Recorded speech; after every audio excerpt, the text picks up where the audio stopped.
हाँ, good morning बाबू। Class 8 ध्यान दो। और जैसा कि मैंने तुमको बोला था कि नेक्स्ट फेज में हम लोग ट्रेड वार्स पढ़ेंगे, है ना। तो उसी का मैं पार्ट 2 वीडियो बना रहा हूँ जिसमें उसका एक्सप्लेनेशन है। तुम लोग इसको देख सकते हो। यहाँ पर ट्रेड वार्स में जैसा कि तुमको पता होगा कि भारत में जो यूरोपियन कंट्रियों का जो आना हमारा प्रारंभ हुआ था, तो पहले पुर्तगाली आए, है ना, पोर्तुगीज़ आए 1498 में। 1600 में ईस्ट इंडिया कंपनी भारत में आई अंग्रेज़ों की। फिर इसके बाद में डच आए, डेनिस आए, और सबसे लास्ट में तुम्हारे फ्रांसीसी आए। कहीं कहीं तुम्हारा स्वीडिश का भी आता है ना। स्वीडिश का भी आता है, लेकिन स्वीडिश का सिग्निफिकेंस हमारा काफ़ी कम है। तो इसमें तुम देखोगे कि ट्रेड वार्स में जो मेजर लड़ाई हमारी हुई थी वो पोर्तुगीज़, डच, डेनिस और फ्रांसीसियों के साथ में अंग्रेज़ों की हुई थी।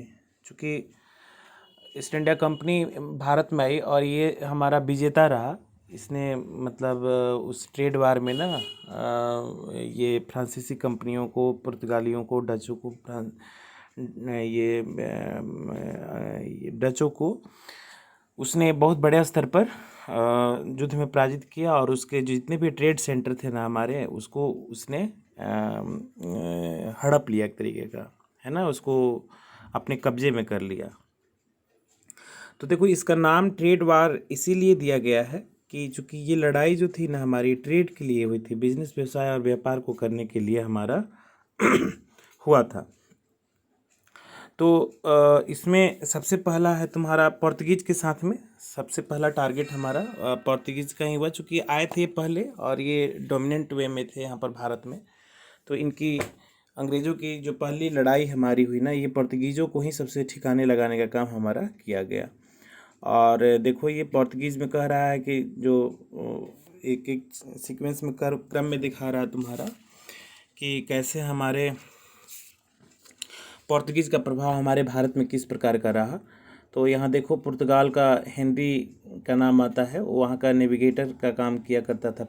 ये एक तरीके का मतलब नेविगेशन में उसे बहुत रुचि थी, है ना। तो उसको हेनरी द नेविगेटर भी कहा जाता था। और देखो यहाँ दे रहा है, patronise navigation and the tend seamen on scientifical lines. उसके तहत में उसको बताने का प्रयास किया, मतलब इनोवेटिकल डेवलपमेंट एंड टेक्नोलॉजिकल डेवलपमेंट से लोगों को परिचय कराया। और वो पानी में के जहाज़ों को चलाने की कला उन लोगों के पास में आई। और इस प्रकार से वो मतलब समुद्री क्षेत्रों में ना एक बहुत बड़े एक्सपर्ट माने गए। 10 साल के बाद में बता रहा है, 10 years later, Vasco D gamma का नाम तुम लोगों ने सुना होगा। 1498 में वो Calicut, Cape of Good Hope होते हुए वो कालीकट तुम्हारा पहुंचा था, कालीकट इन इंडिया इन 1498।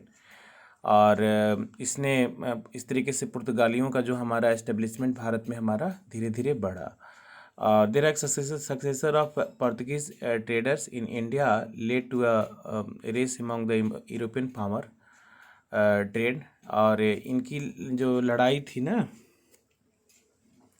डेनिस पुर्तगाली लोग आए तो भारत में सोचे कि मतलब हम स्टेबल अच्छे ढंग से हो जाए। तो इसमें दे रहा है तुम्हारा कि ये Danish trading companies were formed in the 17th century. इनके आने के बाद में अंग्रेज़ों के बाद में डेनिस भी आए, उन्होंने किया था।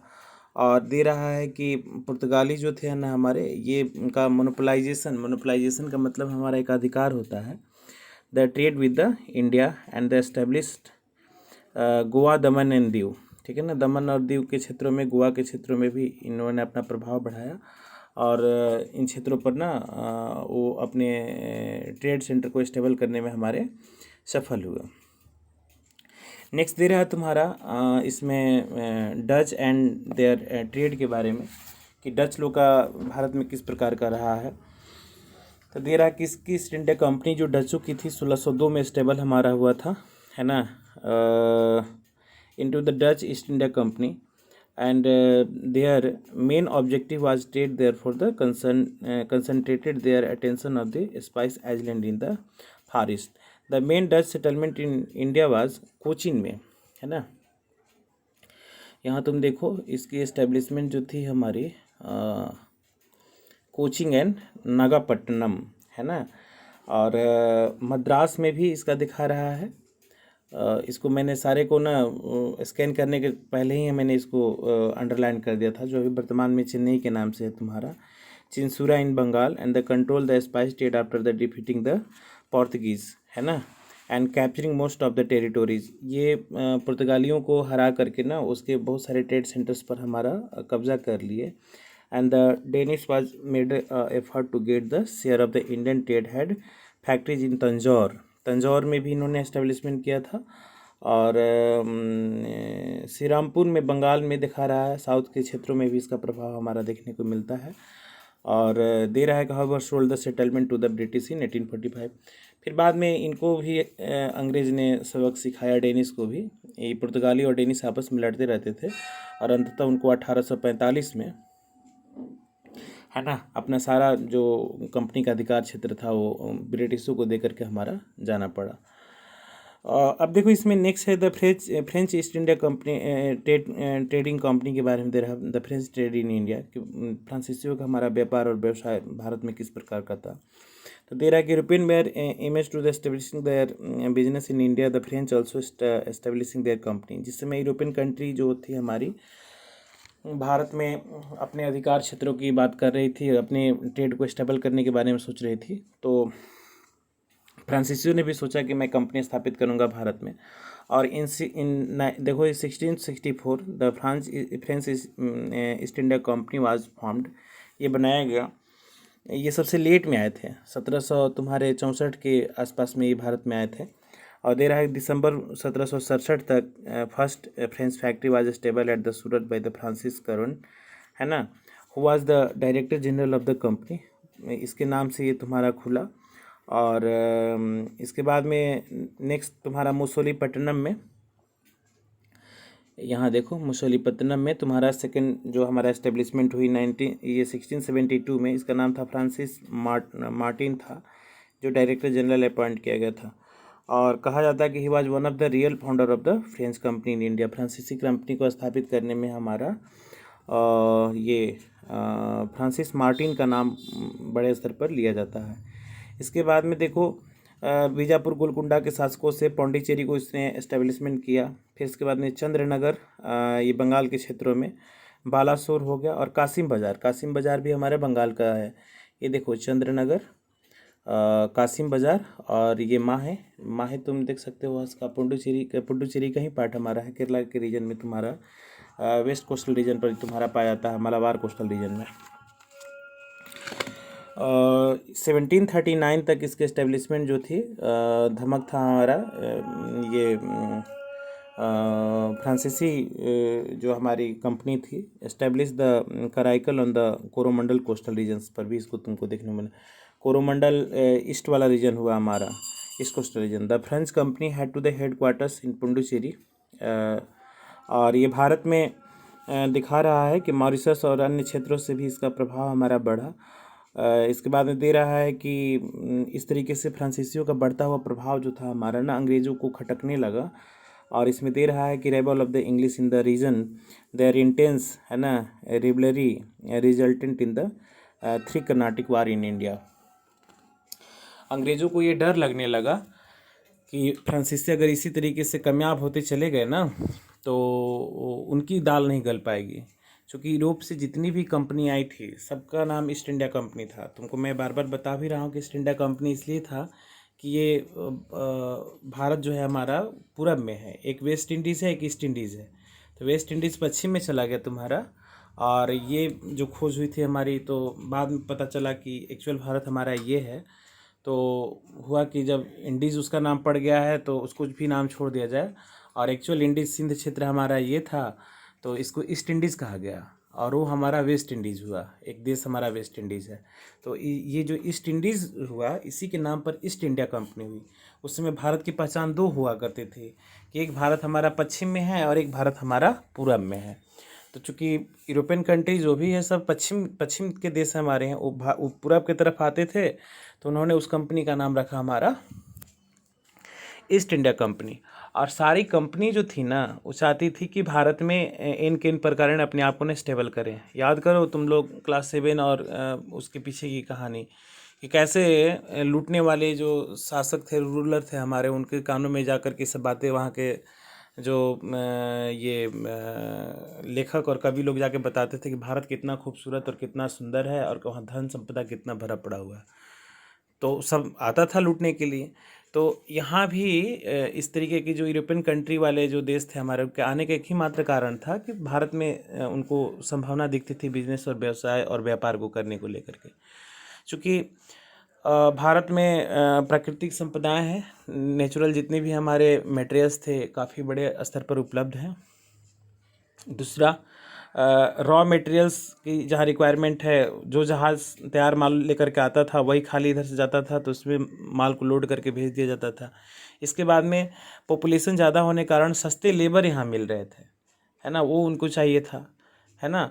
और सबसे जो मतलब कहा जाता है कि जब कभी भी इंडस्ट्रियल और कॉमर्शियल जो फैक्टर्स को ना डेवलप करना हो तो सबसे पहला हमारा ये होता है कि हमें एडमिनिस्ट्रेटिव मतलब जो सपोर्ट कितना मिलता है। तो तुम्हें पता होना चाहिए कि जिस समय ये European east India company Bharat में आई थी, सारे जो भी हम फ्रांसीसी, डेनिश, डच, पुर्तगालीज और अंग्रेज़ों और फ्रांसीसियों की बात कर रहे हैं, उस समय हमारे देश की जो राजनीतिक व्यवस्था थी ना बहुत अच्छी नहीं थी। ये जितनी भी कंपनियां आई हैं ये सब तुमको 1500 से 1600 के बीच में आई है। और उस समय तुमको पता होगा मुग़लों का प्रभाव हमारा था। तो 1526 का याद करो, बाबर का कहानी। बाबर 4 साल में ही डेथ कर गया, युद्ध लड़ते लड़ते ही मर गया। औरंगजेब की हालत बहुत अच्छी नहीं रही। और उस समय मुग़लों का प्रभाव जो एक सेंटर था हमारा बहुत छोटे स्तर पर था और प्रिंसली स्टेट हमारे बहुत ज़्यादा हुआ करते थे। चूँकि भारत इतना बड़ा था ही। अकबर आए तो उन्होंने एक बहुत हद तक एस्टेब्लिशमेंट देने का प्रयास किया था। लेकिन 1600 के आसपास में तुम देखोगे कि जो कंपनी हमारे देश में आई है, जिसमें ये डच थे 1602 में आए, ईस्ट इंडिया कंपनी 1600 में आई, डेनिश 1616 में आए और फ्रांसीसी 1664 में आए। आप अंदाज़ा लगाइए 1605 में, कुछ रिकॉल करो पीछे का, उस समय का हमारा मुग़ल का शासक था जहांगीर। जहांगीर की हालत बहुत अच्छी नहीं थी। जहांगीर शुरुआती दौर में तो कुछ हद तक शासन को अच्छे ढंग से चलाने का काम किया भी था, है ना। लेकिन बाद में वो नूरजहां के मतलब आने के बाद में स्थिति उसकी जो मानसिक और हालत ठीक नहीं रह गई थी और वो बेचारा वो केवल सूरा और मांस खा करके सोया रहता था। तो वैसा शासक, पावरफुल शासक उसमें वो लोग मुग़ल माने जाते थे, साम्राज्य बड़ा था। तो जो शराब पी कर के सोया रहेगा उसकी बुद्धि का अंदाज़ा तुम लगा सकते हो कि वो कितना बड़ा फैसला ले सकता है। और मुग़ल जो थे ना, खास करके जो जहांगीर थे, मैंने तो तुमको बार बार बताया कि मुग़लों में एकमात्र काबिल और लायक जो इंसान थे हमारे, वो अकबर थे। अकबर होते तो इतना बड़ा गुनाह नहीं होता। लेकिन उनके जाने के बाद में वहीं से तुम्हारा डाउनफॉल धीरे धीरे थोड़ा बहुत चालू होने लगा था। और औरंगजेब वगैरह की कहानी तो खैर अजूबा है। इसके बाद में लेटर मुग़ल का जो कहानी है वो तो किसी से छुपा हुआ नहीं है। ये जितने भी थे ना हमारे अयोग्य थे, अनेबल थे, इनमें एडमिनिस्ट्रेटिव स्किल की काफ़ी कमी थी और शराब के नशे में रहते थे, मांस मदिरा खाते रहते थे। तो इनका मानसिक स्थिति बहुत अच्छी नहीं कही जा सकती थी। नतीजा ये हुआ कि जो जितनी भी यूरोपियन कंट्री आई, जहाँ जहाँ एडमिनिस्ट्रेटिव वीकनेस दिखा वहाँ वहाँ वो अपना प्रभाव बढ़ाते चला गया। और अंग्रेज़ तो बेजाब्ते तुम्हारा जहांगीर के दरबार में, सर टॉमस रो का नाम जस्ट आ रहा है इसमें, तुम देखोगे, मैं उसको जिक्र कर ही देता हूँ। फ्रांसीसी का तुमने देख ही लिया। देखो ब्रिटिश मेन है, इसमें दे रहा है कि in the English in order to the have their trade, है ना, डीलिंग इन इंडिया। वो भारत में ट्रेड डीलिंग करने के लिए आया था। Establishing the east India company in 1600। First of all Hawking, ये पहला था हॉकिंस, है ना, जो भारत में आ करके ना व्यवसाय स्थापित करने के लिए, ये देखो यहाँ हॉकिंस का नाम आया है, इसलिए मैंने सारी चीज़ों को ना पहले ही अंडरलाइन कर दिया है। Sought the permission to the establishing the trade centre in Surat, Surat में स्टेबल करने का। इसके बाद सर थॉमस रो 1615 की घटना है, ये जहांगीर के दरबार में ही तुम्हारा गया। Representative of the British sought to the permission of the Jahangir to establish their business centre in Ahmedabad. देखो सर थॉमस रो का नाम आया है। इस पैराग्राफ में तुम पढ़ोगे अहमदाबाद हो गया, भरूच हो गया, आगरा हो गया। और 1639 में मद्रास के क्षेत्रों में भी तुम्हारा इसका प्रभाव देखने को मिलता है ना। Constructed a fort with the name of the Fort Saint George. ये फोर्टिफिकेशन होता था पहले कि मतलब दुर्गीकरण इसको हम लोग कहते हैं। तो वो ट्रेड सेंटर का फोर्टिफिकेशन इसीलिए किया जाता था कि वहाँ आर्मी भी रखी जाती थी, क्योंकि वो तो आपस में झगड़ते भी रहते थे ना, तो जो इनके पास में मिलिट्री पावर बेहतर होती थी ना वो उसमें जीत जाते थे।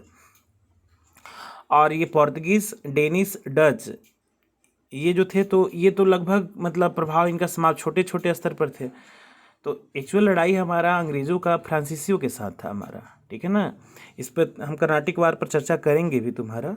तो ये हुआ। तो इसके बाद में तो कुछ तो तुम्हारा फोर्टिफिकेशन अनिवार्य था, तो उसने चेन्नई और इस प्रकार की जगहों का है ना दुर्गीकरण करना प्रारंभ कर दिया गया। और इसीलिए इसका नाम वहाँ के जो पॉपुलर नेम हुआ करते थे उसी के नाम पर तुम्हारा किया गया। सेंट जॉर्ज के बारे में फोर्ट के बारे में नाम दिया गया था। अब रहा बात एक मुंबई, बहुत बड़ा वहाँ पर कोस्टल रीजन में तुम्हारा एक पोर्ट हुआ करता था जिसको ये करना ज़रूरी था भारत में। ये ब्रिटिश वाले अपने प्रभाव में लाना चाहते थे। तो तुमको पता होना चाहिए कि मुंबई में जो तुम्हारा था ये प्रभाव उस समय ये क्या नाम है तुम्हारा फ्रांसीसियों का हुआ इसका पुर्तगालियों का हुआ करता था। तो उस समय ये जो चार्ल्स द्वितीय थे हमारे किंग्स चार्ल्स द्वितीय जो थे इन 1668 में है ना, ये मुंबई को दे दिया था ईस्ट इंडिया कंपनी को। तो ये मुंबई एक्चुअली अंग्रेज़ों को मिला कैसे? तो इसमें हुआ था क्या कि पुर्तगाल की जो राजकुमारी हमारी थी उनका नाम था ये इसमें तुम्हारे बुक में दिए हुए भी है। पोर्टुगीज़ राजकुमारी थी हमारी कैथरीन, है ना, कैथरीन ऑफ ब्रेगेंजा, जो इनकी शादी ब्रिटेन के राजकुमार से हमारी चार्ल्स द्वितीय के साथ हुई थी। तो ये डॉरी के तौर पर मिला था। इसमें तुम देखोगे दे भी रहा है Mumbai to the company of the इतना मैरिड है ना प्रिंस कैथरीन पोर्तुगीज़ प्रिंसेस, है ना, इनकी शादी उससे हुई थी और ये डॉरी के तौर पर उनको मुंबई दे दिया गया था। और ये क्या नाम है तुम्हारा चार्ल्स द्वितीय जो था ना, ये 10 पाउंड के जो एनुअल हमारे किराए पर रेंट पर ये ईस्ट इंडिया कंपनी को दे दिया था कि आप लोग हमको 10 पाउंड सालाना दे दीजिए और आप लोग वहाँ पर जितना भी हो सके बिजनेस व्यापार और व्यवसाय कर सकते हैं, ठीक है। अब अंदाज़ा लगाओ कि भारत की भूमि को डॉरी में दे दिया जाता था। ऐसा समझो कि पटना में मान लो कि हम लोग रहते हैं और चाइना भी है ना टकटकी लगाए हुए भारत पर। अब भारत को जैसे तैसे गुलाम करके या उसके कुछ क्षेत्रों पर कब्जा करके और क्या नाम है जी जिनपिंग अपनी बेटी की शादी करें और कहें कि पटना ले लीजिए पूरा मतलब आपका हो गया, तो हम लोग पूरा चाइना के गुलाम हो जाएंगे। तो इतना तो हालत ख़राब था देश का। उस समय के शासक लोग इतना मतलब खास करके जो जहांगीर और ये तमाम प्रकार के जो मुग़ल लोग थे इतना गलत फैसले लेते थे कि पूरा देश हमारा जो था त्राही त्राही कर रहा था। तो देखो ये हमारे वेस्ट कोस्टल रीजन में और अन्य साउथ इंडियन क्षेत्रों में प्रभाव दिखाने के बाद में ब्रिटिश ईस्ट इंडिया कंपनी जो थी हमारी ये बंगाल की तरफ बढ़ी। उसमें बंगाल के क्षेत्रों में भी बहुत ज़्यादा था और इसकी फाउंडेशन कलकत्ता में तुम्हारा रखा गया। ये देखो यहाँ दिए हुए भी, और बंगाल उड़ीसा वगैरह का इस्टेब्लिशमेंट किया गया। 1717 की बात इसमें कह रहा है फर्रुखसियर वगैरह का, लेटर मुगल में। इसने भी ट्रेड ड्यूटी कस्टम के नाम पर तुम्हारा एग्रीमेंट किया था कि 3000 पर एनम हमको दे दीजिए रुपया। इसमें कहीं तुम्हारा दिया है 3000 पर एनम दे दीजिए और इस क्षेत्रों पर अपना व्यापार और अधिकार हमारा तुम्हारा हो जाएगा और तुम इसके इस्टेब्लिशमेंट कर सकते हो। और ये दे रहा है कि 1763 में फ्रेंच फ्रॉम इंडिया ये उनकी विदाई तय कर दी गई। और ब्रिटिश दिनों दिन मुग़लों की गलती के कारण, एक औरंगज़ेब था, जहांगीर था, फिर बाद में लेटर मुग़ल में तुम्हारा फर्रुखसियर था। इसकी पूरी कहानी हम लोग क्लास 7 में पढ़ चुके हैं कि कैसे वो नाकामयाब रहे और उनकी गलतियों का खामियाजा भारत के लोगों को ना हमारा भुगतना पड़ा।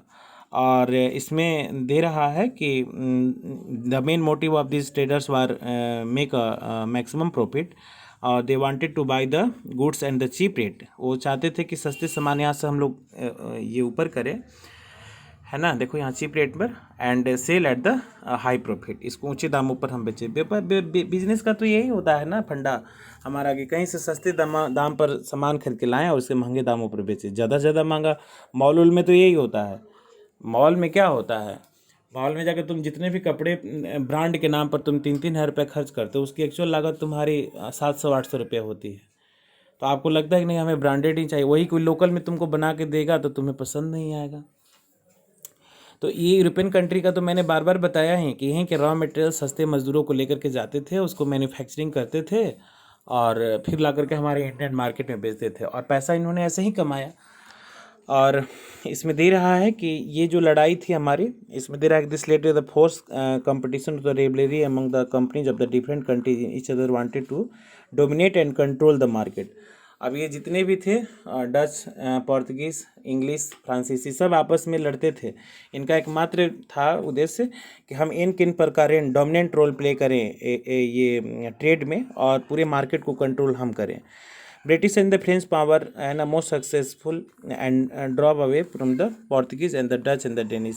ये फ्रांसीसी और ब्रिटिश आपस में तो लड़ते ही थे, ये दोनों का एक हमारी लड़ाई थी कि मतलब हम किसी तरीके से भारत में स्टेबल हों। तो उन्होंने फ्रांसीसी और अंग्रेज़ों ने मिल करके, देखो यहाँ पर दिया है कि पोर्तुगीज़, डच और डेनिश का काम तमाम कर दिया। ये पहले दोनों ने मिल करके ना, इस दोनों मिल करके नहीं, अलग अलग कहो, मिल जाता तो फिर तो दुश्मनी होती ही नहीं। लेकिन जिसको जितना ताकत था ना, उसके बल पर जहाँ जहाँ के क्षेत्र छोटे छोटे थे, पोर्तुगीज़ को हटाया, डच को हटाया, डेनिश को हटाया। अब मार्केट में कहते हैं ना कि लड़ाई जंगल में अब दो सिर मात्र रह गए, एक रह गए तुम्हारे फ्रांसीसी और दूसरे रह गए हमारे ब्रिटिश। अब इनकी एक्चुअल लड़ाई हमारी प्रारंभ होती है। तो देखो एक द ईस्ट इंडिया कंपनी का एक हमारा दिखा रहा है, चूँकि सब सारे कंपनियों को तो हम लोगों ने पढ़ा इसमें कि जैसे कि ट्रेड वार्स में हमने पोर्तुगीज़ को अलग पढ़ा, डच को अलग पढ़ा, फ्रांस को अलग पढ़ा, ब्रिटिश ईस्ट इंडिया कंपनी का हमने पढ़ा। तो ये इंग्लिश ईस्ट इंडिया कंपनी का इस्टेब्लिशमेंट, चूँकि अंग्रेज़ प्रभावशाली थे और इनका प्रभाव फ्रांसीसियों से भी कहीं ज़्यादा था, तो ये इसमें थोड़ा सा डिटेल्स में तुम्हारे दिए हुए है। इस पूरे पैराग्राफ को तुम पढ़ोगे तो मैं इसको ब्रीफिंग कर रहा हूँ, तुम्हें समझ में आ जाएगा कि इसमें एक्चुअली क्या दिया हुआ है, और तब तुम्हें पता चलेगा कि अंग्रेज जो थे क्यों फ्रांसीसियों के साथ लड़े थे।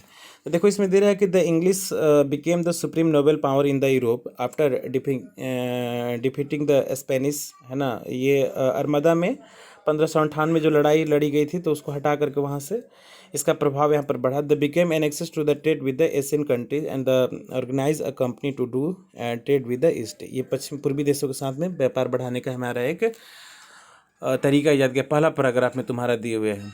नेक्स्ट देखो दूसरे पैराग्राफ में दिए रहा है कि a group of the English merchant organize of the company to trade with the east in the 31 of December 1600।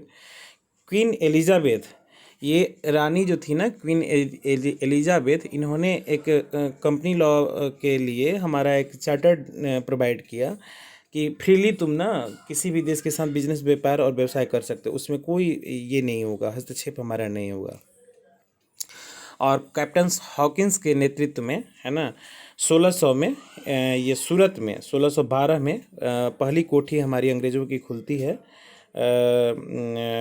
Landed Surat in India in 1612 and the sought permission to the setup of the factory in Surat, है ना। इन 1615 में वही sir Thomas रो वाली कहानी, इसमें देखो sir Thomas रो का दिया है, was sent to the court of the Jahangir by James प्रथम। उस समय राजा जेम्स प्रथम हमारे हुआ करते थे, उन्होंने सर थॉमस रो को ना एक प्रतिनिधि बना करके भेजा जहांगीर के दरबार में।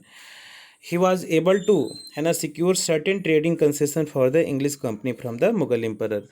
सर थॉमस रो गया, बहुत बड़ा डिप्लोमेट था, उसने जा करके ना अनाप शनाप बातें तुम्हारी जहांगीर को समझाई, और जहांगीर जो गए तो था नहीं, उसको तो था कि बिना काम किए अगर हमको कोई कंपनी बिजनेस व्यापार यहाँ करती है, हमको टैक्स आ जाता है, तो अपना जीते खाते अच्छे ढंग से रहेंगे। जनता से कोई दुख दर्द रहता है ना कि भाई कोई कंपनी आकर के हमारे यहाँ प्रपोजल दे रही, तो उसका क्या उद्देश्य हमारा हो सकता है, कहीं हमारे राज्य को हड़प न ले। तो ये लोग तो चाह रहे थे कि हमें कुछ ना करना पड़े, हमारा खजाना भरा रहे, हम खाते पीते मौज मस्ती में रहें, ऐशो आराम की ज़िंदगी जीते रहें। तो उन्होंने फ्रीली दे दिया कि चलो जाओ, तुम बिजनेस कर सकते हो। और दे रहा है कि the name of the company was East India Company, उसमें ये रखा गया हमारा ईस्ट इंडिया कंपनी का। And the ambassador of the king James प्रथम who name to the Hawkins got Mughal emperor Jahangir to open a factory at the Surat in 1609। 1609 में ये establishment पहली बार हमारी हुई थी। और दे रहा है कि 1612 में दे रहा है कि Mughal emperor but they English defeated the Portuguese in 1602 the got the permission against from the Mughal emperor to set up the factory in Surat. पुर्तगालियों को हराने के बाद में भी 1612 में का इस्टेब्लिशमेंट वहाँ पर हमारा होता है। और 1615 में दे रहा है कि English ambassador Sir Thomas Roe got the permission to the Mughal emperor to open more factory at the Agra, Ahmedabad, Bharuch. ये बार बार तुम्हारा जिक्र इसमें आ भी रहा है। देखो यहाँ पर आगरा हो गया, है ना, अहमदाबाद हो गया एंड भरूच वगैरह के क्षेत्रों में ये धीरे धीरे कंपनी का हाथ पैर ना लंबा चौड़ा होते जा रहा था। इसके बाद में मद्रास में भी तुम्हारा दिखा रहा है। फिर इधर चंद्रनगर, बंगाल उंगाल के क्षेत्रों में, ईस्ट कोस्टल रीजन में 1650 में दे रहा है कि ईस्ट इंडिया कंपनी से बंगाल पर भी उनका प्रभाव बढ़ गया था, हुगली का एंड अदर प्लेसेस। इसमें देखो यहाँ दिए हुए हैं, हुगली में बनाया वो तुम्हारा चार्ल्स द्वितीय के सपोर्ट से। और तुमको पता होगा आइलैंड ऑफ बॉम्बे की कहानी इसमें दी हुई ही है। वही आइलैंड वाला कहानी बॉम्बे का, जिसमें पुर्तगाली राजकुमारी की शादी में ना वो तुम्हारा गिफ्ट मिल गया था, जिसको 10 पाउंड में 1668 में उसने उसको प्रदान कर दिया था कि 10 पाउंड दे दो और वहाँ तुम बिजनेस करो। इस तरीके से ब्रिटिश ईस्ट इंडिया कंपनी का प्रभाव हमारा दिनों दिन बढ़ते हमारा चला गया। और ये एग्रीमेंट एक तुम्हारा हुआ था कस्टम ड्यूटी का बंगाल में 3000 रुपये पर ईस्वी रिटर्न देने का। और दे रहा है कि 1689 the company develop 3 villages into the city of Bengal, तीनों को मिलाकर के बंगाल बनाया और उसको फोर्टिफिकेशन किया, जिसका नाम दिया गया फोर्ट विलियम। ये तुम देख सकते हो फोर्ट विलियम, जैसे फोर्ट सेंट जॉर्ज ये था ना तुम्हारा सेंट जॉर्ज, उसी तरीके से ये फोर्ट विलियम हमारा बंगाल में बना। और अभी तुम्हारा फोर्ट विलियम वहाँ पर है भी, वो एक कॉलेज का रूप धारण कर लिया फोर्ट विलियम का। Kolkata in this company became successful of the eliminating the influences of the rival powers in India started to the interference of the political affair of the provinces in India as the Indian political conditions had also become weak।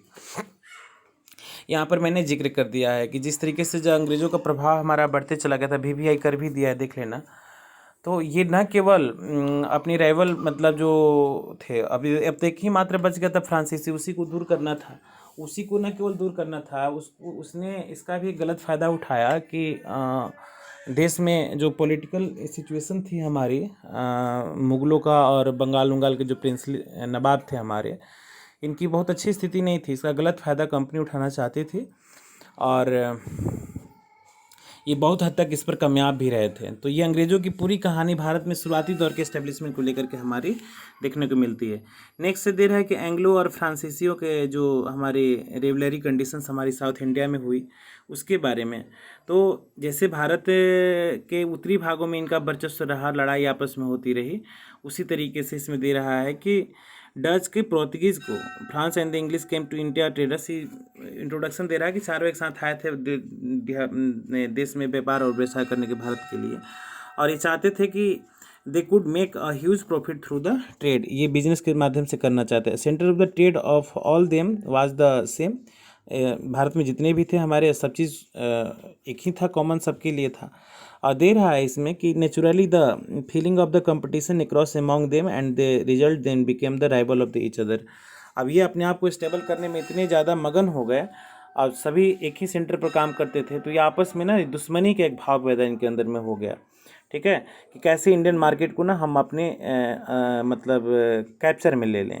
And they started to eliminate each other from the Indian market to the end of the English came to the ये victorious of the eliminating the Portuguese and the Dutch but the establishment the supremacy in India। French was also दे रहा था कि अंग्रेज़ कुछ हद तक पोर्तुगीज़ों को, Danish को, डचों को भगाने में कामयाब रहे, लेकिन दे रहा कि French were still there up to the end of the 18th century, 18वीं शताब्दी तक ये जमे रहे। And both France and England were anxious to establish their supremacy in India. ये चाहते थे कि हम किसी भी तरीके से ना भारत में अपना प्रभाव हम बनाए रखें। इसी बात को लेकर के वो आपस में चिंता करने लगे। देखो, establish their supremacy in India, therefore wars had started between them which were known as the Carnatic war. Carnatic war 3 हमारी हुई थी। उसका पटकथा लिखी गई कि कैसे कोई कंपनी यहाँ स्टेबल होगी और कौन इंडियन मार्केट को हमारा कंट्रोल करेगा। तो इसमें दे रहा है कि कौन कौन से कारण थे तीनों के बीच में आपस में लड़ाई करने का। तो देखो, इसमें कह रहा है कि both the England and the British had came to India as a traders, they wanted to the amass huge wealth through the trader with India. ये भारत में बहुत बड़े स्तर पर व्यापार और व्यवसाय स्थापित करना चाहते थे। पहला पॉइंट में तुम्हारा दिया गया है, और यही कारण था ये आपस में लड़ने पर मतलब एक दूसरे को मतलब भगाना चाहते थे। कर्नाटक वार के पहले की कहानी, दोनों के बीच में युद्ध के क्या कारण हमारे हो सकते हैं। दूसरा है as a result of the industrial revolution, है ना, औद्योगिक क्रांति होने के कारण both England and the France wanted to control the Indian market, है ना, भारतीय मार्केट को कंट्रोल करना चाहते। तीसरा कह रहा है कि further they came to know that the could even got a raw material from India of their factories in Europe at cheap rate and the large quantity of their rival increase. यहाँ पर सस्ते सब raw materials हमारे उपलब्ध हो जाते थे। इसकी एक होड़ मच गई फ्रांसीसी और अंग्रेज़ों के बीच में कि मतलब ज़्यादा से ज़्यादा हम यूटिलाइज करें। नतीजा ये हुआ कि दोनों एक दूसरे के दुश्मन बन बैठे। Politically India had become the quite weak, हम तो कहेंगे कि पूरा वीक, क्वाइट वीक नहीं कहो, जहांगीर के टाइम से थोड़ा बहुत इसका प्रारंभ हो चुका था, है ना। So it was not difficult from them to win more Indian territory. As a result they became rival as far political interest were concern. राजनीतिक कमजोरियों का गलत फायदा उठा करके ज़्यादा से ज़्यादा ट्रेड सेंटर्स को ना वो हथियाना चाहते थे, और ये आपस में दोनों उलझ गए। The French and their head quarters of the Pondicherry was not very far from the British centre of the Madras. दोनों का आपस में ही था, पुडुचेरी के बगल में ही मद्रास तुम्हारा था, या उधर चंद्रनगर और कोलकाता आसपास में थे। ये सब आपस में ना झगड़ते रहते थे। और एक विलेन का हमारा इसमें नाम आता है जगत सेठ का, है ना, बिजनेस कनेक्शन विद द जगत सेठ। उस समय का एक बहुत बड़ा सेठ हमारा भारत में हुआ करता था, उसके साथ कनेक्शन के लिए ले कोई भी नहीं था, पैसा वही नहीं देता या जगह का नाम बताता, चूँकि व्यापारी था, बिजनेस व्यवसाय वही यहाँ भारत में करते रहता था, है ना। तो ये इसके बीच में आपस का हमारा एक बहुत बड़ा कारण रहा। तो इस तरीके से भारत और ये ब्रिटिश और फ्रांसीसियों के बीच में 3 हमारे वार हुए, कर्नाटिक वार के नाम से जाना जाता है। पहला है 1744 से 1748, दूसरा है 1748 से 1754। और ये जो कर्नाटक वार हमारे हुए थे, ये कहीं ना कहीं यूरोपियन कंट्री में भी झगड़े हो रहे थे, उसी का एक हमारा फैक्टर भी था। और दे रहा है कि ऑस्ट्रिया के उत्तराधिकार युद्ध के से प्रभावित है ये, और इसकी संधि हुई थी, और कुछ हद तक ये ब्रिटिश जो थे हमारे इस पर कामयाब भी हुए। चेन्नई आज handed over the French to the British through a piece of treaty. 1748 में दोनों के बीच में झगड़े के बाद में संधि हुई, और इसमें तय किया गया कि मद्रास जो है हमारा फ्रांस के कब्जे से दूर कर लिया जाए, और ये ब्रिटिशों को सौंप दिया गया। सेकेंड कर्नाटिक वार में तुम्हारा ये उत्तराधिकार की लड़ाई थी। ये मैसूर रीजन में दे रहा है कि इस फ्रांसीसी गवर्नर डुप्ले की इसमें हार हो गई, और उसे वापस बुला लिया गया। उसकी जगह पर गोडेहू को भारत का अगला फ्रांसीसी गवर्नर बनाया गया, और पांडिचेरी की संधि के साथ में ना इसका युद्ध विराम हमारा समाप्त हुआ। ठीक है। तो सेकेंड कर्नाटिक वार में देखोगे तुम लोग, और ये सेकेंड कर्नाटिक वार में एक और भी कारण था हमारा, ये क्या नाम है तुम्हारा, जो इसमें तुम्हारे बुक में दिया भी है कि नवाब को ना स्टेबल करने को लेकर के ये दोनों अलग मतलब ये चंदा साहिब का और मोहम्मद अली का, जिसमें अगेन हमारे अंग्रेज़ों का ही वर्चस्व इसमें भी देखने को तुमको मिलता है। ये वहाँ पर स्टेबल, जो चाहते थे कि अपने मन के अनुकूल जो नवाब थे हमारे ना, उनका वहाँ पर एस्टेब्लिशमेंट किया जाए, ताकि कंपनी जो है बिजनेस व्यवसाय अच्छे ढंग से कर सके। इसके बाद में देखो, थर्ड कर्नाटिक वार का दे रहा है कि जो सप्तवर्षीय युद्ध का एक नतीजा था, और पेरिस की संधि के साथ यह युद्ध समाप्त हमारा हो गया। और थर्ड कर्नाटिक वार के बाद ये अगले पेज में तुम्हारे दिए हुए है, बहुत हद तक जो था हमारा फ्रांसीसियों का प्रभाव जो था ना भारत में लगभग न के बराबर हो गया, और अंग्रेज़ जो थे जिस उद्देश्य को लेकर के आगे बढ़ रहे थे उसमें काफ़ी हद तक कामयाब रहे। तो नेक्स्ट इसमें दे रहा है कि the reason for the success of the British and failure of the French. फ्रांसीसियों का फेल होने का और ब्रिटिशों को सक्सेस होने का क्या कारण था हमारा, तो एक एक लाइन को मैं बता देता हूँ, डील कर दे रहा हूँ। देखो इसमें settlement such as Mumbai, Calcutta and Madras, ये बड़े बड़े जगहों पर थे, जबकि फ्रांसीसी का माहे, चंद्रनगर और पौंडीचेरी रेस्पेक्टिव छोटे छोटे और उतना ज़्यादा प्रभाव वाला नहीं क्षेत्र था। तो ये फाइनेंशियली एंड पोजीशन इनकी अच्छी थी। इंग्लैंड कंपनी की फाइनेंशियल पोजीशन काफ़ी अच्छी थी, जबकि ये फ्रांसीसियों के पास में ये पैसे की कमी थी। तीसरा है the British had full control over their sea route, उनको सी रूट पर काफ़ी अच्छा कंट्रोल था और ये सुपीरियर थे उसमें। और चौथा कह रहा है कि इंग्लिश कंपनी को वहाँ के गवर्नर का सपोर्ट मिलता था, गवर्नमेंट का सपोर्ट मिलता था, जबकि फ्रांसीसी क्रांति के साथ ऐसा हमारा नहीं था। और प्राइम मिनिस्टर का जहाँ तक इसमें सवाल कह रहा है कि जो पॉलिटिकल संरक्षण भी प्राप्त होने के कारण हमारा ऐसा था। तो ये सब कुछ मेजर फैक्टर्स थे जिसके कारण फ्रांसीसियों को आउट ऑफ होना पड़ा और ब्रिटिश हमारे यहाँ पर स्टेबल हो गए। अब देखो आफ्टर द कर्नाटिक वार है ना, threat of the conflict now shifted from the south India to Bengal. अब तो साउथ इंडिया में वो तो स्टेबल हो ही गया, बंगाल की तरफ बढ़ा और बंगाल में अब ईस्ट इंडिया कंपनी जो थी ना हमारी, कलकत्ता और उसके आसपास के क्षेत्रों को ना कब्जा में करने प्रारंभ कर दी। तो बंगाल की पूरी कहानी हम लोग ना अगली वीडियो क्लिप में देखने का प्रयास करेंगे, ठीक है ना। तो देखो कि ब्रिटिश वाले कितने धूर्त थे, क्लेवर माइंडेड थे, कि उन्होंने किसी भी तरीके से इनके प्रकार डिवाइड करके, ताकत का आजमाइश करके वो भारत में धीरे धीरे अपना प्रभाव हमारा बढ़ाने लगे। तो मैंने बोला भी था कि बंगाल वाला कहानी तुम्हारा एक फेज में दूंगा, तो अगले क्लास में होगा। तो इस वीडियो क्लिप में है ना बस इतना ही है कि कैसे अंग्रेज़ों का प्रभाव हमारे देश पर बढ़ा। ठीक है बाबू, चलो और फिर मिलते हैं। अगर इस पर कहीं कोई प्रॉब्लम आती है तो फिर आप हमसे बात कर सकते हैं।